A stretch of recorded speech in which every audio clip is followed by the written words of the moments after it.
Kisah akan dimulai dengan memperlihatkan seorang gadis yang bernama Drasa. Dia memiliki kemampuan atau kelebihan yang tak dimiliki kebanyakan manusia. Drasa adalah seorang sniper profesional tingkat kecamatan di mana dia mampu bertahan berhari-hari di persembunyiannya tanpa makan dan minum apalagi cekot sopi hanya untuk melakukan tugasnya demi menunggu sang target tiba.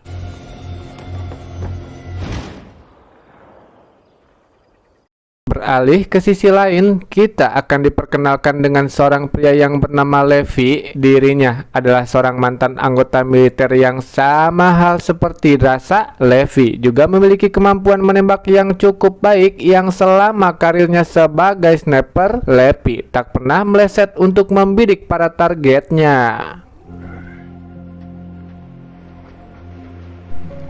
Tepat di saat itu Levi mendapati sebuah pesan untuk sebuah pekerjaan freelance yang mana Levi dipertemukan dengan seorang perempuan paruh baya yang karena pak produser tidak memberi beliau nama, jadi mari kita sebut saja dia Ibu Maria. Maria yang sudah tahu tentang seluk-beluk Levi sebagai sniper handal di kesatuannya. Dia menawarkan Levi untuk sebuah pekerjaan yang sangat amat cukup rahasia dari dunia luar. Bahkan pekerjaan ini memiliki resiko besar. Namun karena pekerjaan ini begitu rahasia, sampai-sampai Levi tidak tahu apa dari pekerjaan tersebut. Daripada pensiun dini luntang-lantung, Levi pun menerima tawaran tersebut, di mana diyakini berada dalam pesawat yang tak pernah ditunjukkan berada di lokasi mana, dan sampai tiba waktunya Levi pun diterjunkan di sebuah titik lokasi tertentu.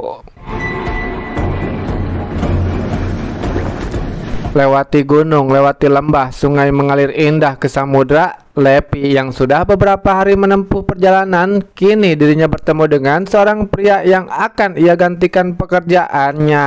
Dia bernama Jasper, di mana dirinya sudah ditugaskan di sini selama 1 tahun tanpa pulang. Lantas Jasper menceritakan tentang sejarah, kebutuhan, bahkan peralatan seperti senjata termasuk satelit penyelubung atau pemancar sinyal yang dipasang di setiap tepi jurang. Selain semua kebutuhan yang sudah dipersiapkan selama Levi bertugas, Jasper juga mengatakan bahwa tidak ada komunikasi ke dunia luar seperti scroll TikTok, WhatsAppan, mengirim SMS ke gebetan, termasuk tidak boleh berkomunikasi dengan penjaga di menara seberang, yang artinya misi ini begitu sangat rahasia. Namun Levi yang masih kebingungan dengan misi apa yang akan dia jalani di sini. Lantas Jasper mengatakan misi mereka hanya menjaga apapun yang berada di bawah untuk tidak naik ke permukaan.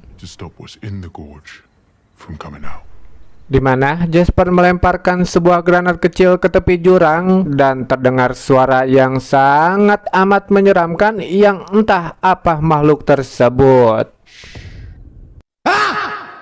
Wani nyebut. Jasper mengatakan bahwa mereka yang berada di bawah sana disebut sebagai manusia hampa. Namun secara pasti dan detail Jasper tidak tahu pasti apa yang berada di sana. Setelah usai menyerahkan semua kewajiban kepada Levi, Jasper sebelum pulang pun menitipkan pesan, "Sing betah di dia, ulah koncolah lamun gawe, karena Anda tidak tahu apa yang akan Anda hadapi." Lantas Jasper pun kini pergi di mana sebuah helikopter datang untuk menjemputnya, dan tebak apa yang akan dialami Jasper, di mana dia yang seharusnya pulang ke rumahnya setelah tugasnya usai, Jasper harus ditembak mati demi menjaga kerahasiaan tempat tersebut dari dunia luar.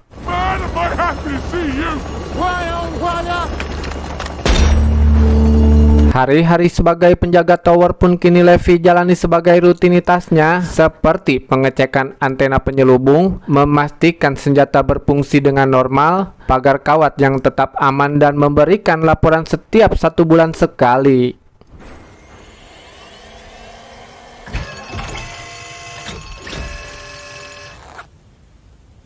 I repeat, this is West Tower performing radio check. 30 days until next radio check. Namun tepat di waktu itu, Levi tanpa sengaja menemukan sebuah coretan di dinding dari para penjaga sebelumnya, di mana tulisan itu berisikan sebuah quotes dan salah satunya dari seorang penjaga yang bernama Kapten Bradford Shaw. Dia menuliskan sesuatu yang berbunyi, hanya mereka yang beresiko terlalu jauh bisa tahu sejauh apa mereka bisa pergi. Captain Bradford Shaw, 19 going too far. 1 bulan berlalu, Levi yang penasaran dengan penjaga tower di seberangnya. Lantas Levi pun melihat melalui teropong miliknya. Dan tebak, siapakah orang yang berjaga di sana? Ya, itu adalah Drasa, sang sniper perempuan handal. Di mana ternyata Drasa mendapatkan tawaran yang sama dengan Levi sebagai penjaga tower di sana.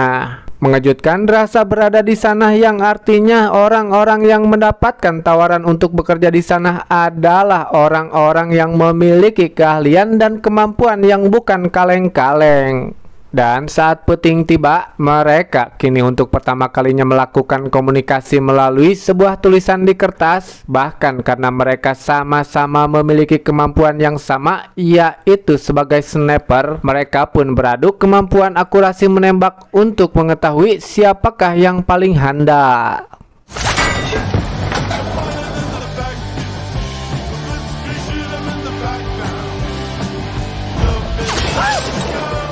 Keasikan itu pun tak berlangsung lama, di mana Drasa yang melihat sesuatu di bawah menara Levi. Dan tebak, apakah itu?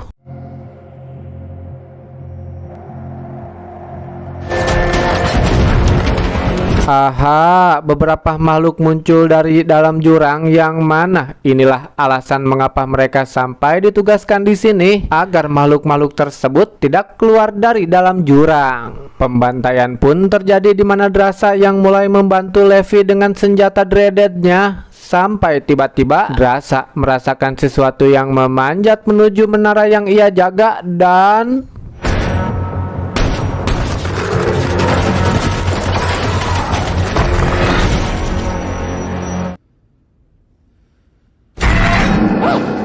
ya, makhluk itu pun muncul dari 2 sisi dengan begitu banyaknya, sampai-sampai makhluk itu pun melewati batas aman dan mengaktifkan sensor otomatis, di mana sensor itu mengaktifkan senjata tanpa awak dan menembaki makhluk-makhluk tersebut.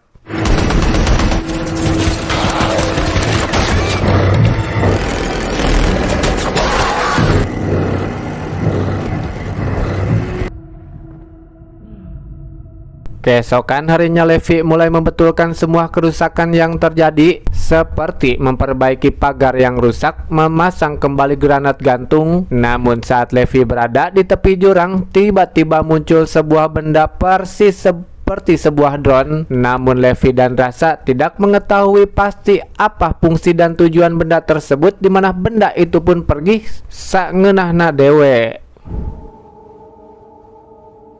Tepat di bulan Desember di hari Natal yang indah, Levi memberikan sebuah kejutan kecil untuk Drasa. Dia memberikan sebuah pohon Natal kecil dengan ucapan Merry Christmas. Dari sanalah hubungan mereka semakin dekat, bahkan mereka juga melakukan hal-hal kecil dan menyenangkan, seperti membuat boneka salju, bermain catur jarak jauh, termasuk bermain drum menggunakan panci, centong, dan wajan.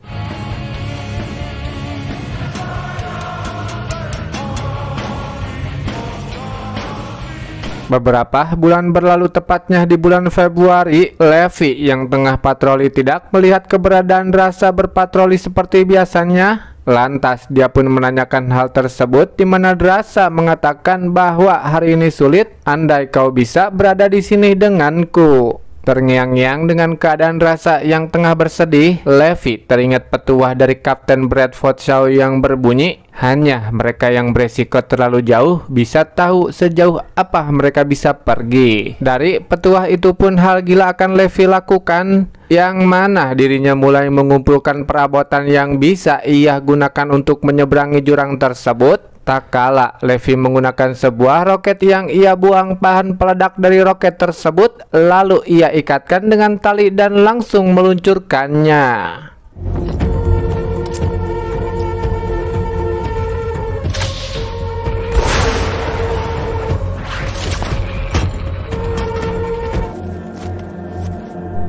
Bersiap untuk menemui Drasa untuk pertama kalinya, Levi tak lupa untuk mencukur jenggot yang sudah tebal. Bahkan Levi juga membawakan sebuah bunga, tapi bukan dari KPR.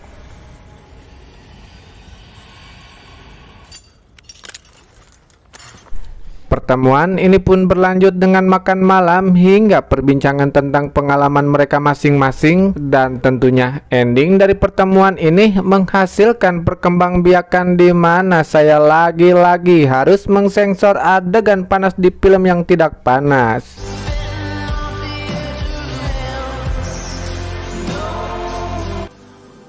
Setelah menikmati pai kelinci yang Drasa sajikan, lantas Levi pun kembali ke menaranya untuk melanjutkan tugasnya. Namun tiba-tiba muncullah beberapa makhluk yang mencoba naik, di mana ledakan pun terjadi yang mengakibatkan tali penyeberangan pun terputus.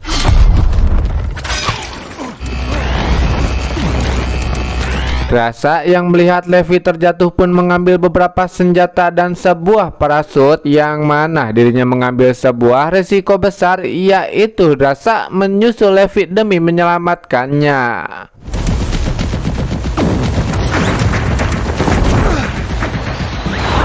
Mendarat di sebuah sungai dengan arus yang deras, Drasa tanpa sengaja menjatuhkan tali pengerek otomatis, di mana tali itu yang harusnya ia gunakan nanti untuk mereka naik ke daratan. Sedangkan Levi yang terlihat tergelantung di sebuah pohon dengan keadaan pingsan, namun tanpa ia sadari seekor monster ulat dengan berwujud menyeramkan tengah mengintainya. Namun tak lama Levi terbangun akibat gerayangan dari sang monster, yang mana dirinya pun mulai menembakkan monster tersebut, dan dari suara tembakan itulah Drasa mengetahui lokasi Levi saat ini. Terjatuh dari sebuah pohon, Levi harus terperangkap di monster akar yang melekat pada tubuhnya, dan bersamaan dengan itu Drasa muncul dan langsung menolongnya. Berhasil terlepas dari monster akar sialan, lantas perjuangan untuk hidup pun belum usai, tak kala muncullah makhluk-makhluk aneh yang menunggangi kuda yang mulai menyerang mereka berdua. Namun karena keahlian dan kemampuan mereka yang bukan kaleng-kaleng, lantas mereka pun berhasil membereskan para makhluk-makhluk tersebut.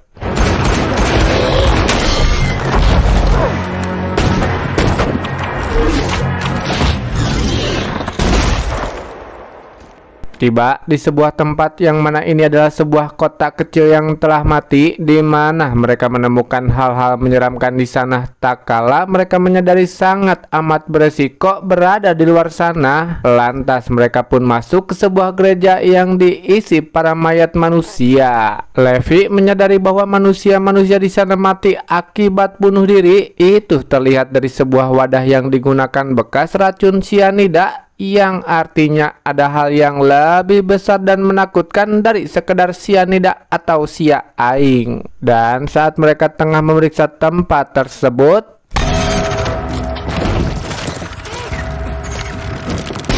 ya, muncullah makhluk bala-bala berkepala tengkorak manusia. Namun tak hanya itu, makhluk-makhluk lain pun bermunculan, di mana para makhluk itu pun menyerang mereka dengan begitu beringasnya.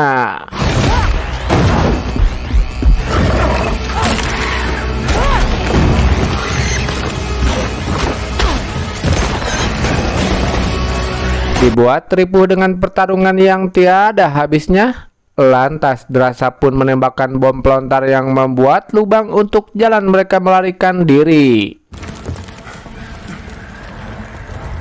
Berlari tak tentu arah, mereka pun tiba di sebuah bunker tepat di bawah tebing. Lalu mereka masuk ke dalam bunker tersebut. Namun ternyata bunker tersebut adalah sebuah laboratorium rahasia, di mana Levi tanpa sengaja menemukan sebuah kaset lama yang tergeletak. Dan demi mengetahui apa isi kaset tersebut, lantas mereka pun memutar kaset tersebut. It is July 12th. Isi rekaman itu pun memperlihatkan seorang ilmuwan tepat di tahun 1946 saat Perang Dunia telah usai, di mana saat Oppenheimer tengah mengembangkan bom nuklir atom, sedangkan organisasi rahasia ini mengembangkan senjata biologis atau sejenisnya. Namun saat penelitian itu tengah dilakukan, sebuah gempa bumi terjadi yang mengakibatkan bencana, yaitu terjadinya sebuah keretakan yang membuat kebocoran, di mana dari kebocoran itu mengakibatkan sebuah mutasi genetik hingga DNA hewan, manusia, dan tumbuhan menjadi satu seperti makhluk-makhluk yang kita lihat sebelumnya. Namun fakta mengejutkan lainnya ditemukan tak kala mereka menemukan sebuah komputer modern di era sekarang, di mana dari isi komputer itu adalah sebuah pembentukan prajurit super untuk militer Amerika Serikat, di mana drone yang kita lihat tadi adalah sebuah drone yang mengumpulkan data dari DNA hibrida yang dikembangkan oleh sebuah perusahaan di bidang pengembangan genetik yang bernama Dark Lake. DNA samples. They're building super soldiers. Di mana perusahaan itu dipimpin oleh seorang yang merekrut mereka, yaitu Ibu Maria, yang artinya mereka ditugaskan bukanlah untuk menjaga makhluk-makhluk tersebut agar tidak keluar, melainkan mereka ditugaskan untuk menjaga kerahasiaan penelitian ini dari dunia luar. Namun tak hanya itu, Levi juga menemukan sebuah folder yang berisikan sebuah data yang bernama anjing liar. Itu adalah sebuah protokol andai jika terjadi sebuah pemaparan dari penelitian atau kerahasiaan mereka terbongkar, di mana hulu ledak itu akan secara otomatis meledak dengan sendirinya dengan radius 4,2 km.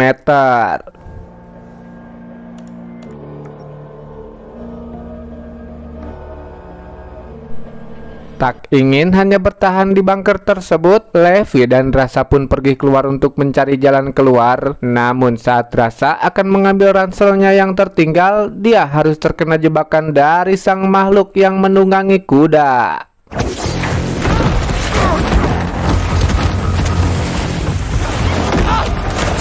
Diseret yang tak tahu kemana tujuan Rasa dibawa, Levi menemukan tempat Rasa dibawa melalui jejak seretan dia dibawa, di mana tempat itu adalah tempat peluncuran sebuah rudal. Dan Rasa yang kini dalam keadaan terikat pun harus berhadapan dengan seorang makhluk dari campuran manusia, tumbuhan, dan hewan, di mana saat dia dalam bahaya, Rasa berhasil melepaskan gantungan hingga dia berjibaku dengan sang makhluk, dan tepat saat Rasa butuh pertolongan, Levi datang di waktu yang tepat.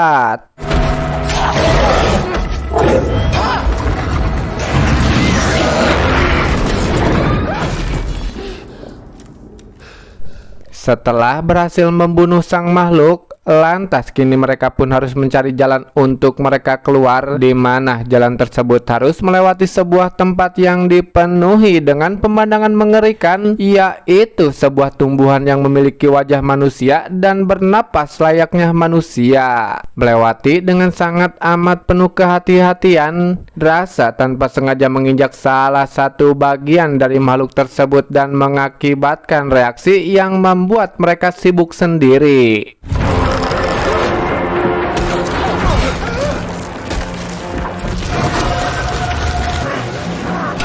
Di mana saking runyamnya makhluk ini, Rasa pun sampai harus melepaskan tembakan untuk meledakkan mereka. Setelah berhasil naik ke permukaan, kini mereka pun menuju ke sebuah gudang yang diisi sebuah mobil jeep jadul yang memiliki derekan di bagian depan. Dengan pengalaman Levi sebagai montir pun dia berhasil memperbaiki dan menghidupkan mobil tersebut. Dan kini mereka menuju ke sebuah lokasi tepat di mana mereka terjatuh, di mana mereka akan memanfaatkan tali yang Levi pergunakan untuk menyeberang dengan mengikatkannya ke derekan mobil jeep mereka. Namun tentunya itu semua tidak akan mudah begitu saja. Tak kala makhluk-makhluk tersebut kembali bermunculan dan menyerang mereka, dan saat mereka berada di pertengahan jalan, makhluk-makhluk tersebut kembali mengejar mereka dengan menaiki tali yang mereka pergunakan. Levi?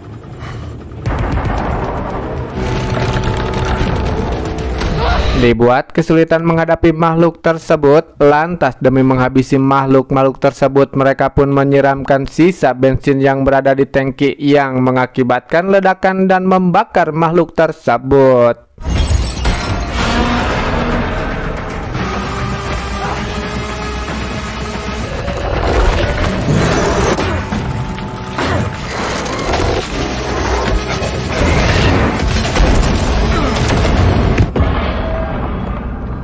Berhasil tiba di permukaan dengan keadaan selamat, lantas mereka pun harus mengirimkan laporan bulanan dari sebagian tugas mereka, dan Levi yang berkomunikasi untuk mengirimkan laporan bulanan pun dia harus terhubung dengan Ibu Maria. Maria yang mengatakan bahwa komputer yang terhubung dengan drone pengirim data telah aktif. Lantas Maria pun mempertanyakan apakah Levi telah pergi ke dasar jurang. Levi yang sudah mengetahui semua tentang Maria, lantas Levi pun berbohong dengan mengatakan tidak.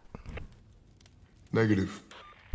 Selain Maria yang menceritakan tujuan perusahaannya untuk mengembangkan tentara super untuk militer Amerika Serikat, Maria memerintahkan Levi untuk menghabisi orang yang telah mengaktifkan komputer tersebut demi menjaga kerahasiaan perusahaannya. Namun karena Levi tidak mau mengakuinya, maka Maria memerintahkan Levi untuk menghabisi orang yang berjaga di seberangnya yang tak lain adalah Drasa. Our computer system in the gorge. That it was your eastern counterpart. You are to neutralize your counterpart. Consider it done.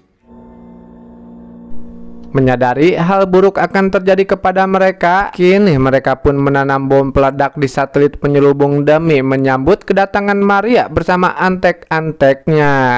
Terlihat Maria yang tiba di menara bersama para pasukannya. Dia yang menyadari bahwa Levi telah pergi dari sana, lantas dia pun mengirim drone pengintai, dan inilah yang terjadi. Berlari sejauh mungkin menghindari radius 4,2 km, lantas mereka pun dibuat berjibaku tak kala drone yang dikirimkan Maria mampu menyerang mereka dengan senjata yang tertanam pada drone tersebut.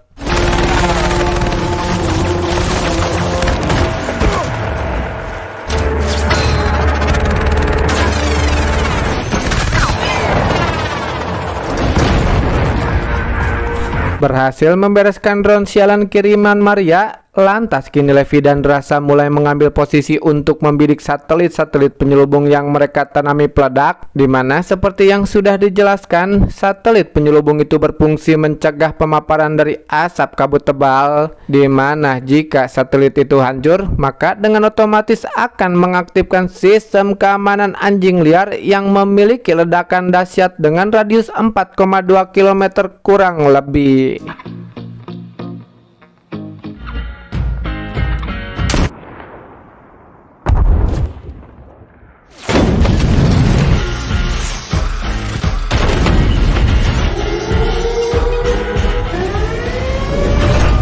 Drasa dan Levi berlari sejauh mungkin demi mendapati jarak aman. Begitu juga dengan Maria yang menyadari bahwa satelit penyelubung telah hancur. Kini dia pun bergegas dengan menggunakan helikopternya. Namun karena begitu cepat dan dahsyatnya ledakan tersebut hingga menewaskan Maria termasuk Levi yang tak sanggup berlari akibat kaki yang terluka.